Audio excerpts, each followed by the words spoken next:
Hello BookTube, hello friends, welcome to Lizzie Faye Loves Books. I'm Elizabeth, and it is day 2 of the Little House Readathon. I am having so much fun reading Laura Ingalls Wilder books and books about her and related to her, inspired by her, and I hope that you are as well. And in fact, what I have already read, the short book I finished is Fairy Poems by Laura Ingalls Wilder. This is delightful. She wrote those in 1915, and I started the Little House Guidebook because tomorrow's video is going to be about all of the home sites that you can visit where Laura Ingalls Wilder lived. And I started Caroline on audio. This is by Sarah Miller, and this is basically the same story.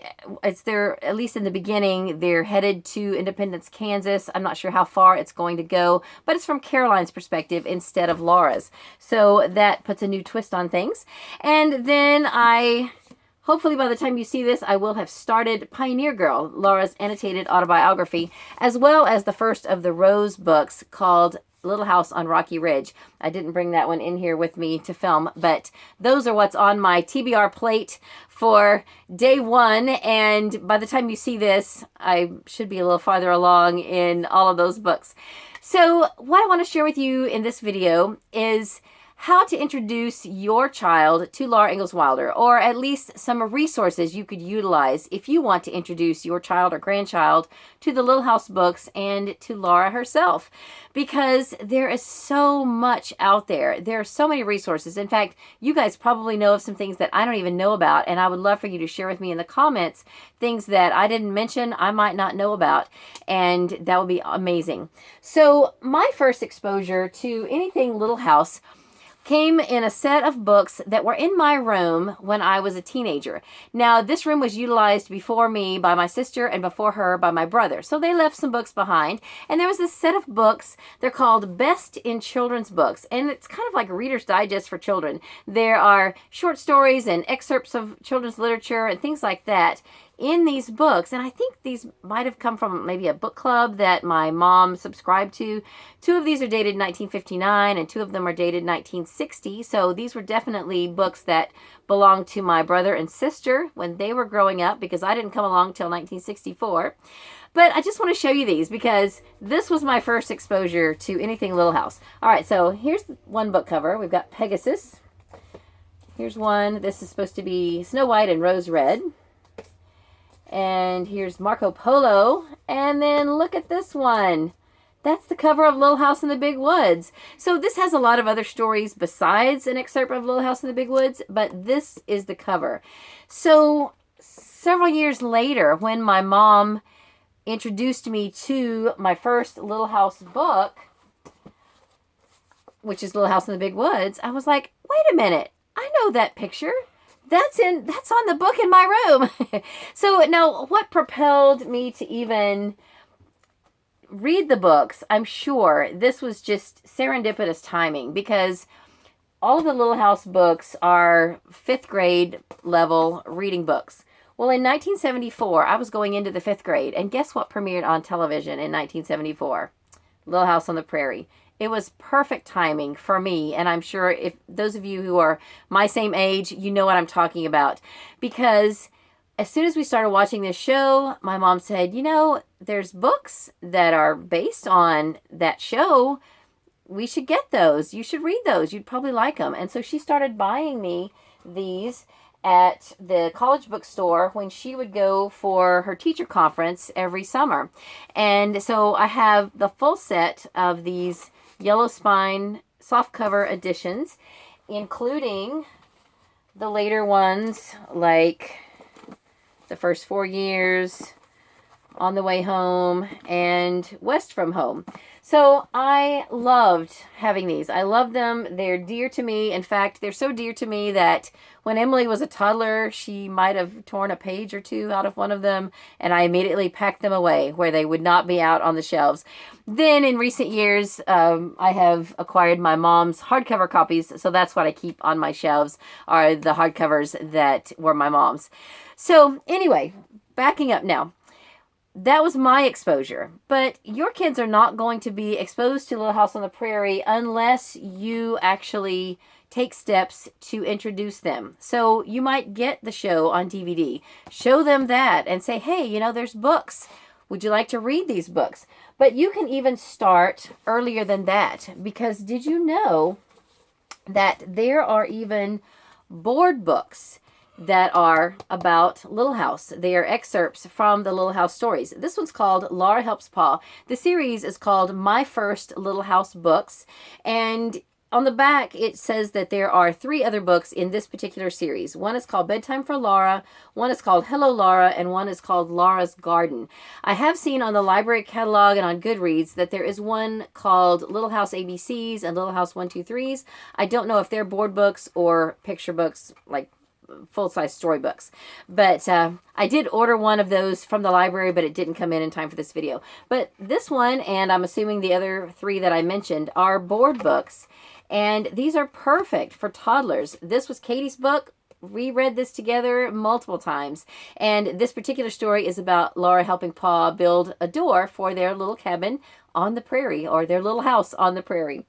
So then, now let's say your child is getting a little older, or even that same age, and you want to gather around the fire and read some cozy stories at Christmas. I found this at the library called A Little House Christmas, and this has short stories, excerpts from the books that have to do with Christmas, and the wonderful Garth Williams illustrations. My favorite story is Mr. Edwards Meets Santa Claus, and this is just a really sweet book. I don't have my own copy of this. I just found it at the library, and I wanted to show it to you. Now, as your child gets a little bit older and they are ready to read storybooks on their own, there are several Little House storybooks. I checked out a few from the library. This one's called A Little Prairie House. This one is Winter on the Farm. Some are hardcover, some are softcover. This is one, this one's Going to Town. And now this one here, Winter on the Farm, that's an Almanzo story. So this one is an excerpt from Farmer Boy. And just to give you an idea, here on the back are some of the other ones. I don't know if this is all of them or not, but there are quite a few. And these are just really nice picture books for children. And they are adapted for younger readers, and they're beautiful. So then as your child gets a little bit older, now I forgot to say, these books are on a 3rd grade reading level. So if your child does AR, for instance, I looked these up, and these are all on the AR site. There are 3 point something. Each of them has a different level, but they range from like 3.7 to 3.9. There may be some more up or down, but of the ones that I looked up. And these are worth a half a point for the AR quiz. If you don't have a child that does AR, then disregard that. But there is a program, I know they have it here in Florida and other places, where kids can read a book and then take a quiz. So the books that they read need to be within their reading range level. So that's how that works. Now, the next ones I want to show you are on a 4th grade level. These are Little House chapter books. There is a whole set of books that are from Laura's books, and here they are right here. This one's called Laura's Pa. And then there are also some that are from the Caroline years. This one's called Brookfield Days. And these are just what I said they are, chapter books. They've got a few illustrations, but they're just for readers, emerging readers that are ready for a little bit more than a picture book. And these are excerpts and chapters out of the bigger Little House books. So then at that point, like I said, these are 4th grade level. At that point, you're ready for the bigger books, which are a 5th grade level. And you can go from there. Now, there are a few other resources for children. One in particular that I have is my book of Little House paper dolls. This is a wonderful way to introduce your kids to Little House. Now, I don't think I had this when my kids were little. If I did, I didn't let them play with it. I shared this on an earlier video. It has paper dolls of Laura and Mary and Pa and Ma, and then clothing for both of them. It also has this really nice scenery. This particular set is of Little House in the Big Woods. I don't know if there's a set for any of the other books or not, but this is also a really nice way to introduce your child to Little House. And then I would suggest watching some of the videos. They're on DVD. I don't know if they're on any of the streaming services or not, but this is a great way to get your child interested. And if you can, if you're going to be vacationing where any of the home sites are, or if you live near any of the home sites, take your kids to visit them. I was watching a video today about Dean Butler and his work to help preserve the Wilder family home in Malone, New York. And there were kids who had read Farmer Boy who were coming up and talking to him, and he was signing their books, and it was just really neat. And it was so fun to see the kids interact with him because they had seen the show, they'd read the book, and all of that. So anyway, that's about it. That's all I have to show you as far as introducing your child to Little House books. I just think it's a wonderful thing to do. Now, my own daughter, Katie, I mentioned that we read this one quite a bit, and then I kind of dropped the ball, and I didn't show her these other intermediate level books. She did read Little House in the Big Woods, but then got sidetracked with all the other things she was interested in and never got through any of the others. I still may do a little bit of arm twisting at some point before we take any more trips to see any of the sites, because the last time I went to any of the sites, she was not born yet. So anyway, I'm hoping that I can still pass on my love of Laura Ingalls Wilder to Katie at some point.